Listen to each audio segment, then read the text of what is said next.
ভরা নদীতে জীবনের ঝুঁকি নিয়ে চলছে নৌকা পারাপার। বাঁকুড়া সোনামুখী ও পূর্ব বর্ধমানের পানাগড়ের মাঝ দিয়ে বয়ে চলেছে দামোদর নদ।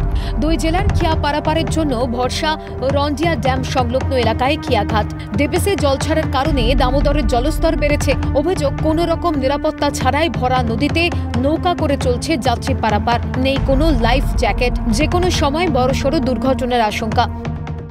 এই রাতের অন্ধকারে নৌকা চালালে তাতে কোনো লাইটের ব্যবস্থা, কোনো কিছুর ব্যবস্থা নাই, যার জন্য আমাদের পুরো দুর্ঘটনা ঘটে গেলে পারে। এর জন্য দায়ী কে নেবে? সরকার দায়ী নেবে? লাইফ জ্যাকেট আছে নৌকায়? কিচ্ছু নাই। আমাদের কাজ করে খেতেই হবে, আমাদের উপায় নেই। যত জল বন্যায় হোক আমাদেরকে পেরিয়ে যাতায়াত করতেই হবে।